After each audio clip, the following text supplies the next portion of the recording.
Ipinagpapasadyos na lang daw ni Senador Bongo sakali nga may warrant of arrest na siya mula sa International Criminal Court, gaya ng sabi ni Davao City 1st District Representative Paulo Duterte.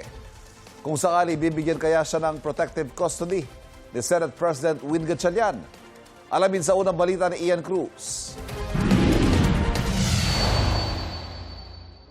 Ipinost online ni Congressman Pulong Duterte ang sinabi ng mapagkakatiwalaan niyang source. Meron na anyang arrest warrant laban kay Senador Bongo at dalawang dating opisyal ng pulisya mula sa International Criminal Court o ICC. Sigo ang dating Special Assistant to the President noong panahon ni dating Pangulong Rodrigo Duterte at kasama sa tinukoy na co-perpetrators sa kasong Crimes Against Humanity of Murder and Attempted Murder laban kay Duterte sa ICC. Si Senador Go naman, ipinagpapasadyos anya ang lahat, pero giniit niyang wala naman anya siyang nilalabag na anumang batas ng tao o batas ng Diyos. Hindi naman anya niya naging trabaho kailanman ang mga police matter. Pero sabi ng PNP, wala pa silang natatanggap na opisyal na komunikasyon o direktiba ukol sa umano'y ICC warrant. Buti pa siya alam niya. Ako hindi ko alam. The Philippine National Police is ready. Marami tayong tracker, manhunt teams, at arresting to implement warrant of arrest. Ito rin ang sinabi ni DILG Secretary John Vic Remulla. Ako, wala pa ako nakita. Baka sabog siya nung narinig siya kasi wala pa kami nakikita ganun eh. We're always prepared. Pero yung mga ganong klaseng pronouncements, delikado yun, di ba? Sabi niya, highly reliable source. Baka high lang. Pinalaga naman ng Malacanang ang sinabi ni Congressman Duterte na ginagamit ng administrasyon ng ICC sa mga kalaban sa politika.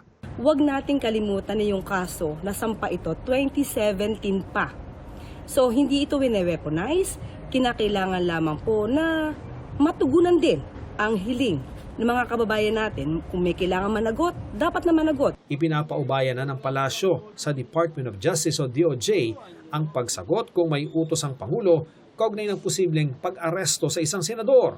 Pero sabi ng National Bureau of Investigation na nasa ilalim ng DOJ.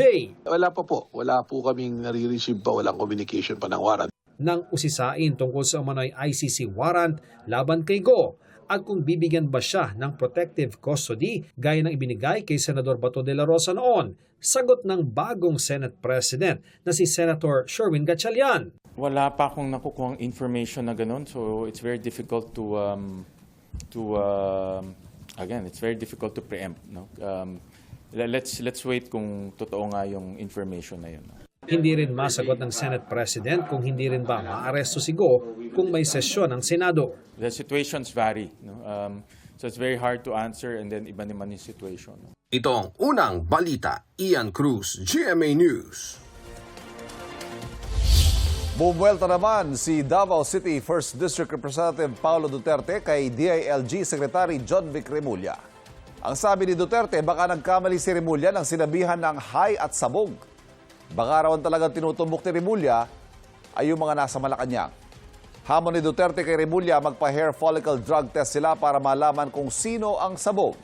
O mari raw na ang sabog na tinutukoy ni Remulla ay yung sabog sa kapangyarihan, korupsyon at kayabangan. Bago raw magbigay ng bansag na hay at sabog, tumingin daw muna si Remulla sa salamin. Sinusubukan pang kunin ng pahayag ni Remulla at ng Malacanang kaugnay sa mga bagong pahayag ni Congressman Duterte.